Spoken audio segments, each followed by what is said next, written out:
ایک ایسے شخص کے واپس لوٹنے کی ضمانت جس کو موت کی سزا سنا دی گئی ہو، اور وہ یہ ضمانت دی جائے گی کہ وہ اپنے گھر والوں سے جس کے علاوہ اس کا کوئی نہیں ہے ان سے ملنے کے بعد یہ مرنے کے لیے واپس آئے گا۔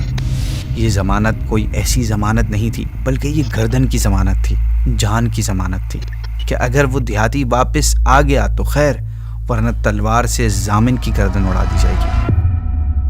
السلام علیکم ورحمۃ اللہ وبرکاتہ۔ دلچسپ اور معلوماتی سیریز تاریخی فیصلے ہسٹورک ڈیسیژن میں آپ سب کو ویلکم۔ ناظرین، پرانی عدالتی معاملات میں ایک ٹرم یوز ہوتی تھی جسے ضمانت کہتے ہیں۔ ضمانت ایک قسم کا ایگریمنٹ ہوتا ہے جس میں ضمانت دینے والا یعنی گارنٹیئر کسی دوسرے سزا یافتہ شخص کی ذمہ داری لیتا ہے کہ اگر اس شخص نے فلاں کام نہیں کیا یا فلاں کی رقم نہیں لوٹائی یا فلاں وقت پر نہیں آیا تو میں اس کا ذمہ دار ہوں گا۔ آج عدالتی معاملات میں بھی کسی نہ کسی صورت میں یہ کانسیپٹ موجود ہے کہ کسی کی ضمانت دینا اتنا آسان معاملہ نہیں ہوتا، کیونکہ ملزم اگر طے شدہ وقت پر یا طے شدہ بات پر عمل نہیں کرتا تو سزا اور تاوان ضمانت دینے والے کو بھرنا پڑتا ہے۔ اس وجہ سے کسی کی ضمانت دینے کا فیصلہ کرنے سے پہلے انسان ہزار بار سوچتا ہے۔ آج ہم ایک ایسا فیصلہ سننے جا رہے ہیں جس میں ایک صاحب نے ایک اجنبی شخص کی ضمانت دینے کا فیصلہ کیا تھا اور ضمانت بھی موت کی تھی۔ یہ بات ہے امیر المؤمنین حضرت عمر بن خطاب رضی اللہ تعالیٰ عنہ کے دور خلافت کی۔ ایک دن آپ اپنی مجلس میں موجود تھے کہ اتنے میں دو نوجوان ایک دیہاتی آدمی کو پکڑے ہوئے آپ کے پاس لے آئے اور آپ کے سامنے اسے کھڑا کر دیا۔ آپ رضی اللہ تعالیٰ عنہ نے اس نوجوان سے پوچھا کہ کیا بات ہے، اسے کیوں اس طرح پکڑ کر لائے ہو؟ نوجوانوں نے عرض کی، اے امیر المؤمنین، اس نے ہمارے والد کا ناحق قتل کیا ہے۔ جب اس دیہاتی نے اس الزام کا رد نہیں کیا، اسے جھٹلایا نہیں، تو آپ سمجھ گئے کہ یہ واقعی مجرم ہے۔ تبھی الزام سن کر خاموش کھڑا ہے۔ چنانچہ آپ نے پھر اس دیہاتی سے پوچھا کہ تو نے اس کے باپ کو کس طرح قتل کیا، کیوں قتل کیا؟ دیہاتی نے جواب دیا کہ ان نوجوانوں کا باپ اپنا اونٹ لے کر بغیر اجازت میری زمین میں داخل ہو گیا تھا۔ میں نے اسے واقعی داخل ہونے سے منع کیا تھا، لیکن اس نے میری بات ماننے سے انکار کر دیا۔ چنانچہ مجھے غصہ آیا، میں نے غصے میں آ کر اسے پتھر دے مارا۔ پتھر اس کے سر پر لگا اور وہ وہیں ڈھیر ہو گیا۔ آپ رضی اللہ عنہ نے اس دیہاتی کی گفتگو سنی اور فرمایا، قصاص یعنی خون کا بدلہ خون۔ کوئی لمبا کیس نہیں چلا، کوئی تاریخ نہیں ملی، مجرم تھا، مقتول کے لواحقین تھے، مجرم نے اقرار جرم کر لیا تھا، سزا سنا دی گئی۔ کیس میں کسی قسم کی کوئی مشکل یا ڈیٹیل نہیں تھی۔ آپ رضی اللہ عنہ نے اس دیہاتی کے خاندان کے بارے میں نہیں پوچھا کہ وہ کس قبیلے کا ہے، کہیں اس کا تعلق کسی مضبوط اور طاقتور خاندان سے تو نہیں، کیونکہ آپ حضرت عمر تھے۔ اللہ کے سوا کسی کا خوف نہیں تھا آپ کو حق اور انصاف کرنے سے کون روک سکتا تھا؟ چنانچہ آپ نے اس کی موت کا فیصلہ سنا دیا۔ دیہاتی نے جب اپنی موت کا فیصلہ سنا تو اس نے آپ کی بارگاہ میں عرض کی کہ اے امیر المؤمنین، اللہ کے بعد میرے سوا میرے بال بچوں کی دیکھ بھال کرنے والا کوئی نہیں ہے، لہٰذا میں آپ کو اس کی ذات کا واسطہ دے کر گزارش کرتا ہوں کہ جس کے سبب آسمان و زمین قائم ہے، کہ آپ مجھے صرف ایک رات کے لیے چھوڑ دیں تاکہ میں گاؤں جا کر اپنی بیوی اور بچوں سے ملاقات کر لوں اور انہیں اس بات سے آگاہ کر دوں کہ عن قریب میں قتل کر دیا جاؤں گا۔ اللہ کی قسم، انہیں اس بات سے آگاہ کر کے میں آپ کی خدمت میں دوبارہ واپس آ جاؤں گا۔ آپ نے اس سے فرمایا، تو گاؤں جانے کے بعد مرنے کے لیے میرے پاس واپس لوٹ کر آئے گا، اس کی ضمانت کون دے گا؟ آپ کی بات سن کر کراؤڈ بالکل خاموش ہو گیا۔ ناظرین، کیونکہ وہاں موجود لوگوں میں کوئی بھی اس دیہاتی کا نام تک نہیں جانتا تھا، نہ ہی کوئی اس کے گھر یا خاندان کے بارے میں کسی کو پتا تھا۔ پھر ایسی صورت میں بھلا کون اس کی واپسی کی ضمانت دے سکتا تھا؟ ایک ایسے شخص کے واپس لوٹنے کی ضمانت جس کو موت کی سزا سنا دی گئی ہو، اور وہ یہ ضمانت دی جائے گی کہ وہ اپنے گھر والوں سے جس کے علاوہ اس کا کوئی نہیں ہے ان سے ملنے کے بعد یہ مرنے کے لیے واپس آئے گا۔ یہ ضمانت کوئی ایسی ضمانت نہیں تھی کہ اتنا مال یہ نہیں دے پایا تو میں دے دوں گا، بلکہ یہ گردن کی ضمانت تھی، جان کی ضمانت تھی کہ اگر وہ دیہاتی واپس آ گیا تو خیر، ورنہ تلوار سے ضامن کی گردن اڑا دی جائے گی۔ شریعت اسلامیہ کے قانون کی امپلیمنٹیشن کو رکوانے کے لیے عمر بن خطاب کے سامنے کون آ سکتا تھا؟ کون آپ کے سامنے آ کر حدود الہی میں سفارش کی جرت کر سکتا تھا؟ کسی کی ہمت نہیں تھی کہ وہ خطاب کے بیٹے کے سامنے واسطہ بن سکے۔ الغرض سارے صحابہ خاموش کھڑے تھے۔ چاروں طرف سناٹا چھایا ہوا تھا، گردنیں جھکی ہوئی تھیں۔ آپ رضی اللہ عنہ نے بھی اس دیہاتی کی حالت دیکھ کر بہت پریشان تھے، مگر اسلامی قانون کے اپنے تقاضے تھے، ضمانت تو ضروری تھی۔ آپ خود ایک مشکل میں پھنس چکے تھے کہ اب کیا کریں، آیا اس اعرابی کو قتل کر دیں اور اس کے بال بچے بھوک سے مر جائیں، یا اسے کسی کی ضمانت دیے بغیر گھر جانے کی اجازت دے دیں؟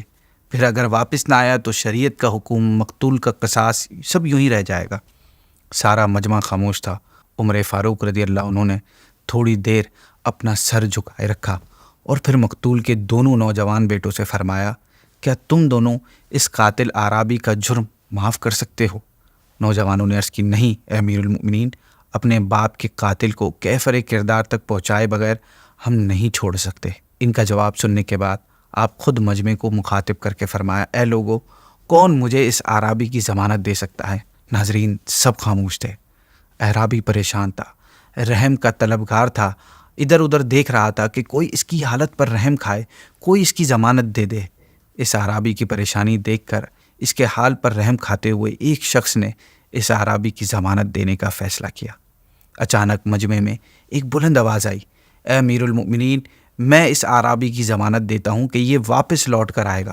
ایک موت کی سزا سنائے گئے اجنبی شخص کی ضمانت دینے کا فیصلہ کس نے کیا تھا؟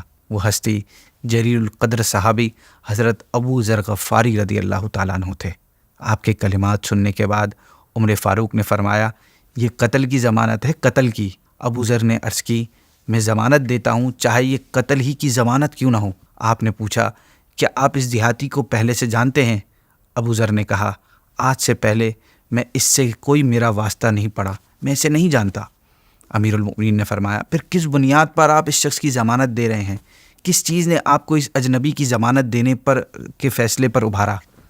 آپ نے فرمایا، میں اس کے اندر مومنوں کے آثار دیکھے ہیں، اس لیے میں نے بھانپ لیا ہے کہ یہ جھوٹ نہیں بول رہا، انشاءاللہ یہ ضرور واپس آئے گا۔ امیر المؤمنین نے فرمایا، اے ابو ذر، کیا آپ اس گمان میں مبتلا ہیں کہ اگر یہ اعرابی 3 دنوں میں واپس نہیں آیا تو میں آپ کو چھوڑ دوں گا اور آپ کی جان بخشی ہو جائے گی؟ آپ نے عرض کی، اے امیر المؤمنین، اللہ ہی سے مدد طلب کی جا سکتی ہے۔ چنانچہ عمر فاروق نے اس دیہاتی کو رخصت دے دی کہ وہ اپنے بیوی بچوں سے آخری کلمات کہہ کر 3 دنوں میں واپس لوٹ آئے۔ آپ سے اجازت ملنے کے بعد وہ دیہاتی اپنے گھر کو چلا گیا۔ ناظرین، وہاں موجود لوگوں کے مائنڈ میں 2 قسم کی سوچیں تھیں۔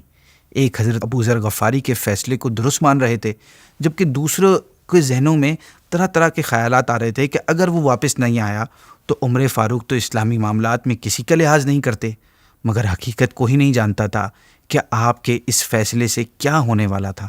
اس اعرابی کو گئے ہوئے اب 2 دن مکمل ہو چکے ہیں۔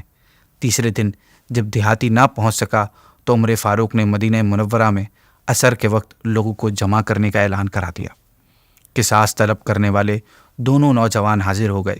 اب لوگوں کا بہت بڑا کراؤڈ جمع ہو گیا۔ حضرت ابو ذر غفاری بھی تشریف لے آئے اور آ کر آپ کے سامنے بیٹھ گئے۔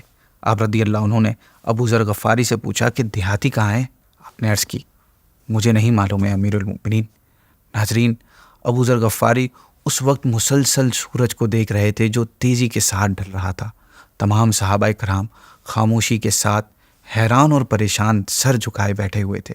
یہ بھی سچ ہے کہ حضرت ابو ذر غفاری عمر فاروق کے دل میں بستے تھے، لیکن یہاں مسئلہ شریعت کا تھا، یہ دستور الہی کا معاملہ تھا اور نہ انہیں لوگوں کے مراتب کے اعتبار سے چینج کیا جا سکتا تھا، اور یہی ایک اسلام کی بیوٹی ہے۔ ناظرین، سورج غروب ہونے کے لیے ڈھل چکا تھا۔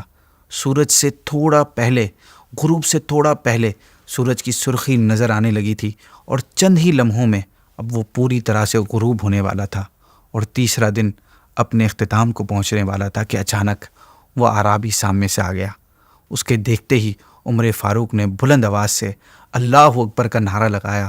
آپ کے ساتھ ہی تمام مسلمانوں نے بھی نعرہ تکبیر بلند کیا اور وہ اعرابی تیز قدموں سے چلتے ہوئے لوگوں کے مجمع میں پہنچ گیا۔ امیر المؤمنین نے اس سے فرمایا کہ اے آدمی، ہم تجھے نہیں جانتے، نہ ہی ہمیں تیرے گھر کا پتہ معلوم ہے۔ اگر تو اپنے گاؤں میں رک جاتا تو ہم تجھے ڈھونڈ ہی نہیں پاتے، پھر تیرے پاس واپس آنے کا کیا ریزن ہے؟ دیہاتی نے جواب دیا، مجھے معلوم ہے کہ آپ مجھے نہیں پکڑ پاتے، لیکن مجھے اس ذات کا خوف ہے جو تمام رازوں اور پوشیدہ سے پوشیدہ باتوں کا بھی علم رکھتا ہے۔ اس اعرابی کی اس بات پر آپ رضی اللہ تعالیٰ عنہ نے مقتول کے دونوں نوجوان بیٹوں سے فرمایا کہ اب تمہاری کیا رائے ہے؟